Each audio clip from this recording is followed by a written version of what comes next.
Veliko bi se naučila, predvsem to, ker sem že zdaj videla, mi je gospod povedal ene par dobrih trikov, ki bi bila za njih zelo hvaležna, če bi jih že pri 18 znala, ker bi bolj varno vozila. Jaz bom kar priznal, ne? Pa avto, no. Pa avto. Ja, to je tudi kar je.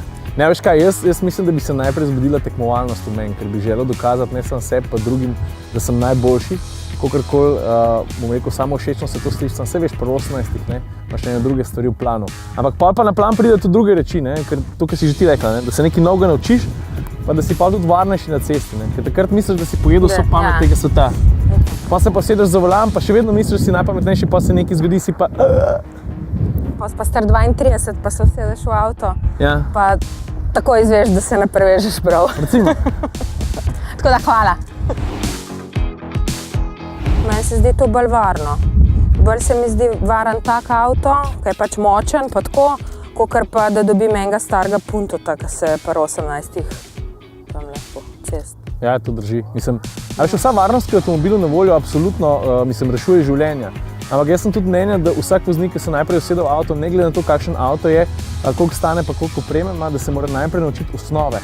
A veš, tukaj recimo pri fotografiji, ne, džabe tebi fotoaparat za 5 jurjev, če ne poznaš osnov kompozicije pa tako naprej. Tako se moraš pri avto najprej spoznati z osnovom, pa lahko rečeš, ok, zdaj so pa tukaj tudi pomagala, ki mi lahko pomagajo na stojen način. Tukaj recimo v tej Fiesti.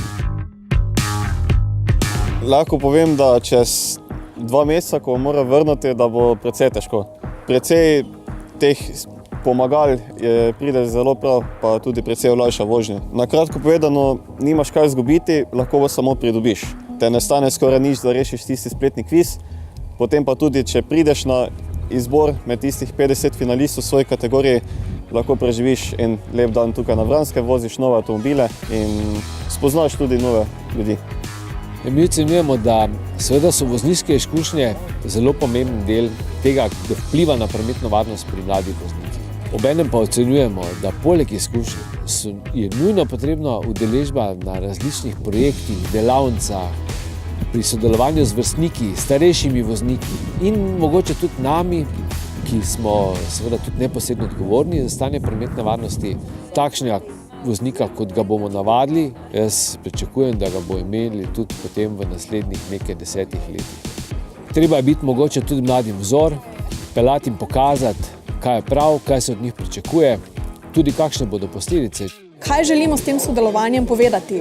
Predvsem dati podporo tovrstnim projektom, ki po našem mnenju definitivno vplivajo na izboljšanje varnosti v cestnem prometu. Ta projekt rojeva ambasadorje varne vožnje med mladimi.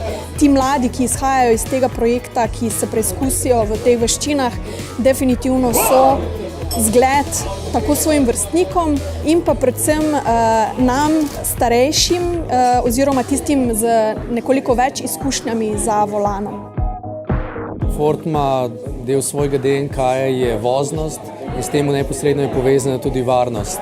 Če se tehnologija pravilno uporablja, je to definitivno orodje za dvigovanje varnosti v vožnji.